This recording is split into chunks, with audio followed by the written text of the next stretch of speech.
సత్యసాయి జిల్లా కదిరి నియోజకవర్గం వైసీపీలో వర్గపోరు భగ్గుమంది. కదిరి నియోజకవర్గ ఇన్ఛార్జ్ మక్బుల్ పై జెడ్పీటీసీ అనిత దంపతులు ఫైర్ అయ్యారు.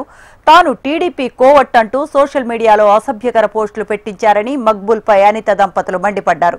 వైసీపీ ఆవిర్భావం నుంచి పార్టీలో ఉన్న తమపై రెడీమేడ్ గా టికెట్ తెచ్చుకొని పోటీ చేసిన మక్బుల్ నిందలు వేయటం మంచిది కాదన్నారు. చుట్టం చూపుగా వచ్చిపోయే మక్బుల్ రాజకీయాలకు అనర్హుడని వెంటనే నియోజకవర్గ ఇన్ఛార్జిగా అతన్ని తొలగించాలని డిమాండ్ చేశారు.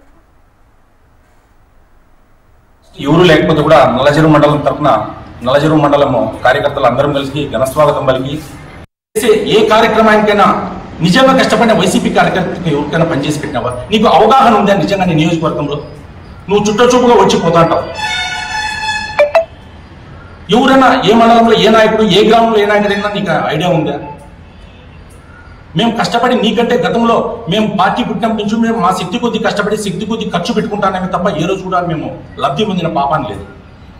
13 పంచాయతీలు తిరిగిన ఏ పంచాయతీలో కూడా విశ్వనాథ్ రెడ్డి వైసీపీ పార్టీకి పని చేయలేదు, టీడీపీ కోవర్ట్ అని ఏ ఒక్కరితో నువ్వు నిరూపించు. నీ అనుచరులతో పోస్టింగ్లు పెట్టేయడం కాదు, నిరూపించు. దానికి మేము సిద్ధం. మేము రాజకీయ సన్యాసం తీసుకుంటాం, రాజకీయాల్లో కూడా ఉండం.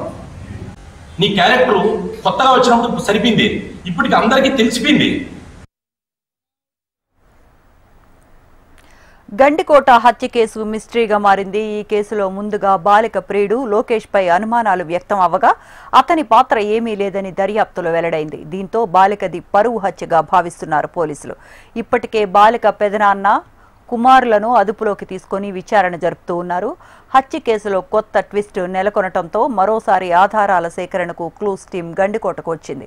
మరోవైపు బాలిక పోస్ట్ మార్టం రిపోర్టులో కాలియం దెబ్బతిన్నట్లు గుర్తించారు. దీంతో బాలికను హత్య చేసి బాడీ వేరే చోట పడేశారని ప్రాథమికంగా నిర్ధారణకు వచ్చారు. ఈ కేసులో 3 నిందితులను గుర్తించినట్టు సమాచారం అందుతోంది.